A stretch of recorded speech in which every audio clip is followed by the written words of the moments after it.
मुकेश जी, एक बार थोड़ा सा अर्थशास्त्र सोने का समझाइए। सोने की कीमतें बढ़ क्यों जाती हैं, घट क्यों जाती हैं, और जब खतरा महसूस किया जाता है उस वक्त इसमें इन्वेस्टमेंट तेजी से क्यों बढ़ता है?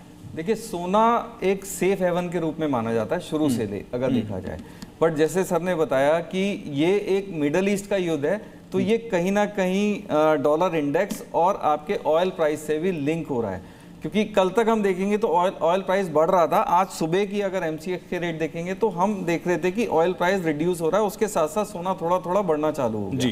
तो करीब 1.5% के आसपास का आज इंक्रीज है कल से।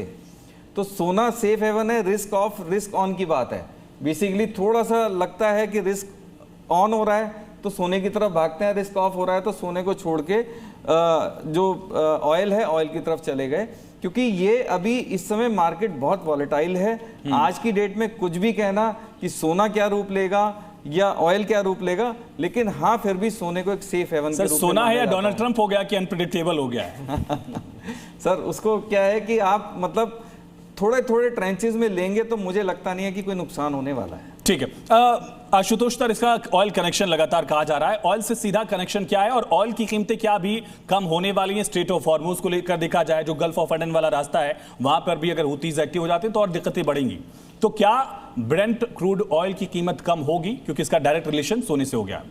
देखिए, इंडिया की जो एनर्जी बास्केट है वो इंपोर्ट सेंसिटिव है, और हमारी जो जनता और हम लोग खुद भी I am one of the part, हम लोग परसेप्शन जीवी है। बिल्कुल परसेप्शन जीवी मतलब थोड़ा सा भी अगर स्टेबिलिटी में कोई भी पत्थर मार देता है, हमारे अंदर एक टर्बुलेंस पैदा हो जाती है और उसका सीधा इम्पैक्ट हमको स्टॉक मार्केट में दिखता है। बिल्कुल, स्टॉक मार्केट 3-4 दिन में आपने देखा घटा बढ़ा, कल तो बहुत डाउन हो गया था।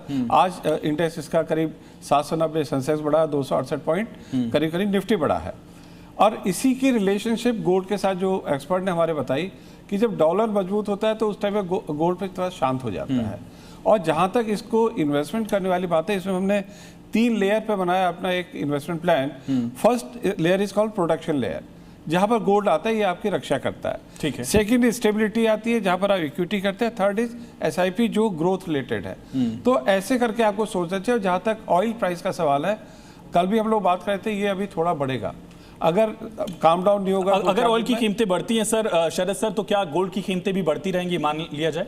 देखिए, ऑयल की कीमत अगर बढ़ती है, जैसा मैंने कहा, ऑयल के बढ़ने से डॉलर की डिमांड बढ़ती है। जैसे ही डिमांड बढ़ती है तो आपको प्रेशर दिखाई देगा। ये जो मेरी बहन सह पैनलिस्ट है ये बता रही थी, इसमें हम लोग इसको कैसे देखते हैं कि हम लोग देखते हैं डाउन साइड रिस्क कितना है, कि कितना, क्योंकि किसी चीज की, किसी एसेट की बॉटम पहचाननी बहुत मुश्किल होती है कि जहां आप एंटर करें।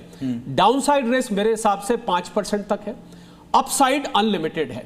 तो और जब तक आयुष डोनाल्ड ट्रंप साहब है ना 2028 तक, तब तक ये ऐसी कुछ हरकत करते रहेंगे, इनके दिमाग में कुछ ना कुछ खुराफात मतलब कीमतें बढ़ेंगी, इस बात की गुंजाइश ज्यादा है या नहीं है? बिल्कुल ज्यादा गुंजाइश है, इसको लेकर रखिए। और अब मैं आपको एक बात बताऊं, असली जो रियल एसेट है, अपनी जेब से नोट निकालिए, उस पे क्या लिखा होता है, मैं धारक को इतने रुपए अदा करने का वचन देता हूं। असली एसेट या तो लैंड है या गोल्ड है, और ये सीमित मात्रा में है। ये जमीन से ये नहीं कि अनलिमिटेड निकलता चला आएगा, बहुत थोड़ा सा बचा है। 80,000 टन के आसपास इसका स्टॉक बचा है और हर साल 10-15 हजार टन निकाल लिया जाता है। जब तक कि नया स्टॉक नहीं मिलता, ये बहुत सीमित मात्रा में है। मुझे लग रहा है लॉन्ग टर्म में 1971 से पहले आयुष गोल्ड स्टैंडर्ड हुआ करता था। रिचर्ड निक्सन साहब अमेरिका के प्रेसिडेंट थे, उन्होंने आके डॉलर को बनाया। मुझे और जिस प्रकार चाइना गोल्ड को इकट्ठा कर रहा है, आपको विश्वास नहीं होगा, फरवरी के महीने में चाइना ने 1000 किलो गोल्ड खरीदा है।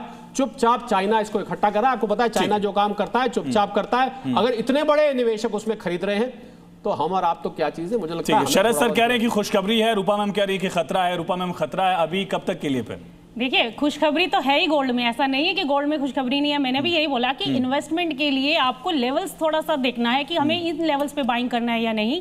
तो क्या है वो लेवल? मान लीजिए 1,50,000 अभी इसके इर्द गिर्द चल रहा है, कब जो हमें जो लग रहा है कि नीचे में एक बार 1,40,000 1,35,000 का अगर लेवल आ जाए तो वो बहुत ज्यादा अट्रैक्टिव होगा। क्योंकि अभी जो करेक्शन आ रही है, इस करेक्शन को हम समझते हैं कि थोड़ा और नीचे बॉटम जा सकता है बस। और वैसे गोल्ड में देखिए, लॉन्ग टर्म नो डाउट ये सब जानते हैं हम कि सेफ हेवन हमारी इन्वेस्टमेंट होती है इसके अंदर। इसको हम जब चाहे करेंसी में कन्वर्ट कर सकते हैं। और जब भी कभी, ये इतिहास गवाह है, जब भी कभी मुसीबत आती है तो सबसे पहले गोल्ड ही काम आता है हमारे।